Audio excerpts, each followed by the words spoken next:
Okay, so the first exercise that I want to show you is this is an exercise.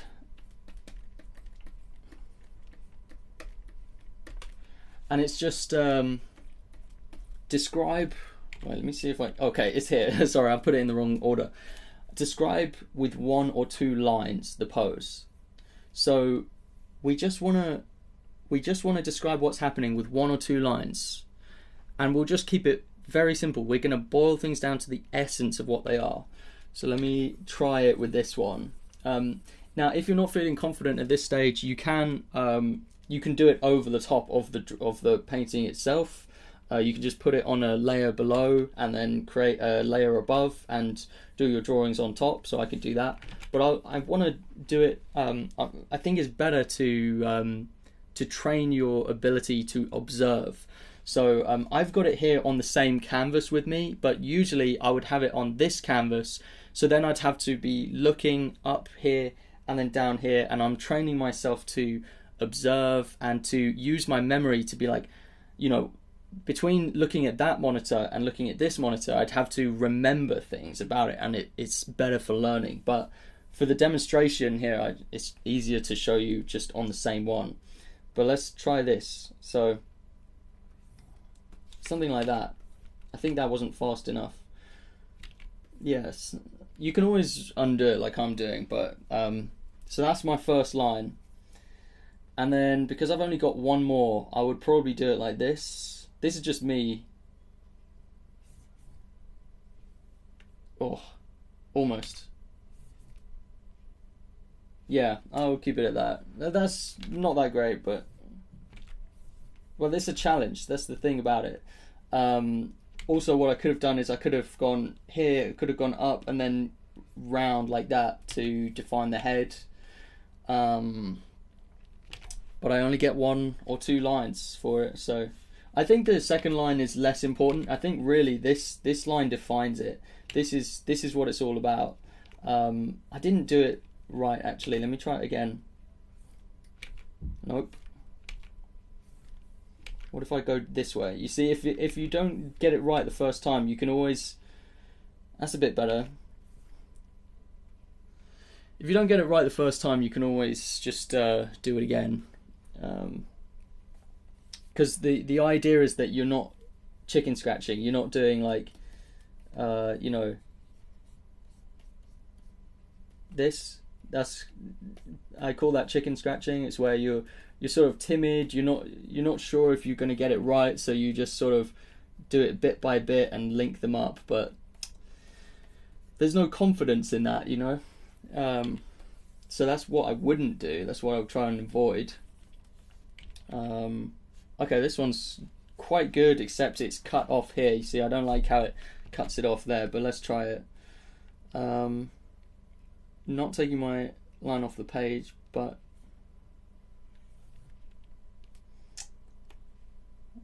it's alright. I would do it again though. Let's try it again.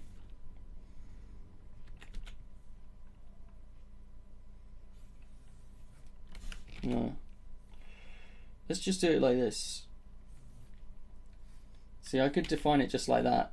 I'm leaving out loads of detail, you see. I'm not drawing the arms, I'm not drawing the head, but it's that line. It's the line that connects them all. You can see that this arm here is in the same direction as the body. It's all unified. There's a unison to it. It's not just at a random angle. It's in the same angle. And here, when it does change directions, because it's going this way now, when it does change directions, right here, it's curving into it. It's meandering into it like that. I haven't done it that well there. I wonder if changing my brush will help. Let's see. This one's got no opacity, so you can't see the weight as well, but I would do it like, let's try the head, because I think the head is important for it. I haven't done the angle there. Okay. That's not completely upright either. It's more like, Tricky. It's not easy. Okay, this one, I would define this as like a drop shape, maybe. So like, oh, let's try that again. I'm trying to do it at speed. There, that looks pretty good.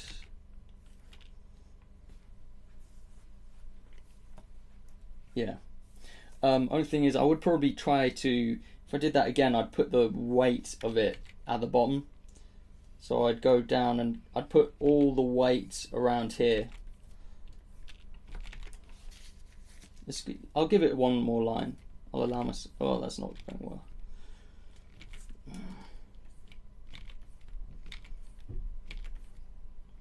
I don't like this pen. It's not responding correctly. Do you see the lag on it? I'm trying to go fast, but it's not letting me. Let's see. What if I change this? Oh, now it's going really slow. Look at that. So the anti-aliasing is the thing that does it in TV Paint. No, I can't deal with that. I'll go back to this one because it's fast brush. It's not going to have that lag. Yeah, okay. So I'm trying to keep the weight at the bottom there because that's where the body is. You know, it's thicker here. Yeah, like that. This one's pretty interesting. I really like this pose. It's really cool. Let's see. So it kind of goes. I didn't do it fast enough, but yeah, let's see.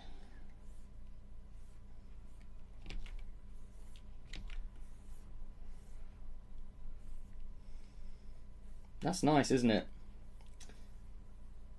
So yeah, I've tried to capture it in a single line there.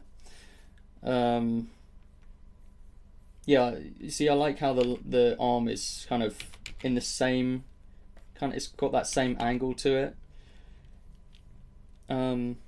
She's very elegant. She's very thin and gestural. This one's nice as well. There's a slight curve here, but I just like the way it leans like this. I have handpicked these pictures as like good pictures to draw from. So maybe I'll try starting from the feet. I'll start here. That's where the feet are, and then I'll just go up. That was terrible. Let me try again.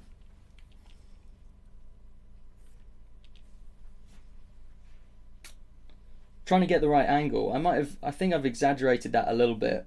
You see the head, it remains upright as well. So I'm going to try it again. I'm going to try and put some weight on that foot there. So I'm paused there and then maybe. Let me try again.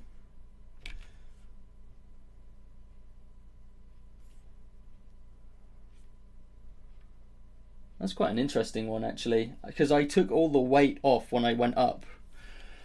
Or I can do it coming down like that. That's a really easy tip that I have for you. Is like, if you're struggling with doing the line one way, just come back down the other way and try it that way, and that usually helps to get you unstuck. This leg is really nice. You see how it's straight, and I just love that lean because the wind is blowing her that way. So I'm thinking about the forces that are involved as well. Oh, I love these kind of action poses because this is captured really fast with a fast frame rate camera, and the poses, they're in motion. So this guy is in the process of moving. So is this guy. They're not posing for the camera like that. You know, they're actually in the process of doing something. And for an animator, that's the kind of drawings that I really like to make observational drawings about. So the idea is that I want to when I make my drawings, if you pause the frame, you want it to feel like it's in motion, like you've paused it in motion and it's not posing. So this is a tricky one. I'm obviously going to leave that character out because I can only do one line or two lines. But I really you got to choose what to focus on for this exercise. So what do I focus on? Because I like the angle of the shoulders here. That's nice, how it's like that. And I quite like how the arm comes to balance. It's kind of like a counterbalance here. And but that's also very prominent. You know, there's a big line there for the main torso. So let's see, what would I do for it? I think I will go with the arm. Maybe like that. Or I could actually have the saber as well. I think it's called a saber. That's quite tricky because it's actually very straight there. Maybe like that. And so that's an example of focusing on one detail that I think is important for the animation or for the drawing, and ignoring everything else. So haven't drawn him, haven't drawn the legs, because the legs are kind of just there. They're not the main character in this story, really. That's how I feel about it. The biggest, most significant thing is this here. So I've just focused on that. And you can do that with drawing, especially with observational drawing. Another great one. Look at this. It's crazy to believe that this is a real pose. I just love how this is all in unison here. You see this entire body stretched from there all the way to the tip of the toe there, from the shoulder really. And the head. The head is slightly tilted up, but the rest of that body is so in unison, and there's a clear gesture going through it. So let's try and do that. Oh, I'm back to my other brush. Okay. I could literally just simplify it to that kind of curve. And that can be it for this exercise. Obviously, we're going to do more detailed ones. This one's really cool as well. It's a little bit more complex. This is very simplified because it's on a side angle. But yeah, this one, you see how it kind of comes up like that. And then there's this leg. Yeah. I don't know what I'd do for that actually, for just the single line example. This is a pretty easy one for a single line, I think. It's another one of those curves, so you would just do like a sort of... Obviously, you're simplifying massively by doing this, but it would be like maybe, you know, that kind of thing. Except for that, I think his center of mass is here. Or he's trying to shift his center, it's not, sorry, it's like there, and he's trying to shift his center of mass over this. So I think the weight that I've done in my curve isn't really good enough. So let me try and come back the other way. I think that's a little bit better. Let's try again. No, that one didn't do it. Nope. Yeah, that one's pretty good. Not perfect, but that one's better. Okay, so that was the first exercise. So just summarizing it, this one maybe doesn't count because I haven't given it enough focus on that leg. I think you can with that. You see you've got the upper leg there and the lower leg there. You can actually treat them as just one big thick thing there because they've got the same, they're in unison there. So I didn't do a great job on that one. Yeah, that one works. Except I cheated, I did 2 lines. I'm trying to do 1 line. Yeah, anyway, that's me looking back and just see. I should get those crosses out. Yeah. So yeah, this one teaches that it's partly about being selective of what you focus on. Where's the story? Okay, exercise 2, draw upside down. So this one's very different this time. This isn't really to do with gesture anymore. This one is just about observational drawing for life drawing. Now, why would you draw upside down? It's because it's breaking you out of your bad habits. If you think about, you know, if I tell you to draw an eye, you will probably draw an eye like this. Actually, you'll probably draw it like, you might draw it like this. This is how you might draw an eye.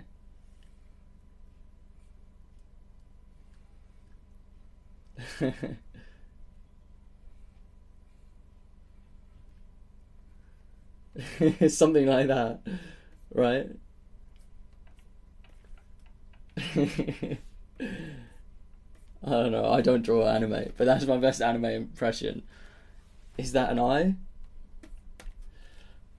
I think you instead, when you draw, you want to draw what's actually there, you not what you think is there.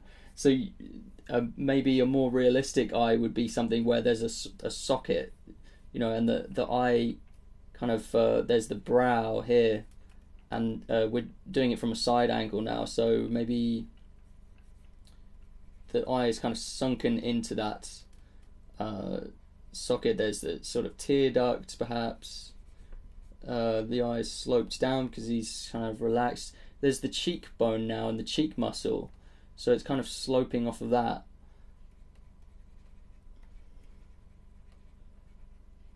And you see, so it's not that that's wrong, it's just that is a representation.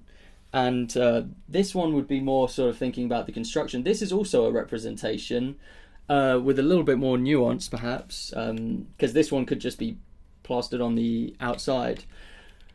This one's also a representation, but what you really want to do is just draw what you see, and drawing upside down is how you're going to break free from that, and you might be surprised with what you draw. So this, I'm not identifying this, you know, okay, so I do understand this is a hand, this is a face, this is an arm, I can see that, but when I'm going to draw it here, I'm going to try and think, that's not a leg, that's just an object, and I've got to, I come into it knowing nothing, and I'm just going to draw what I see. So here we go. Let's try and draw it, but not identify what any of the parts are. Because when it's upside down, you can kind of fool yourself into thinking, I don't know what that is actually, it's just a thing.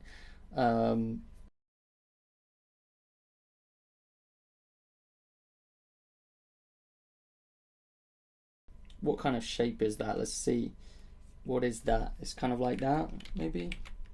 Where's the measurement as well? Because we don't know what it is, or we're trying to figure out, we don't know what it is, we're kind of having to think about things like, where is it relative to other things? What kind of shape does it resemble?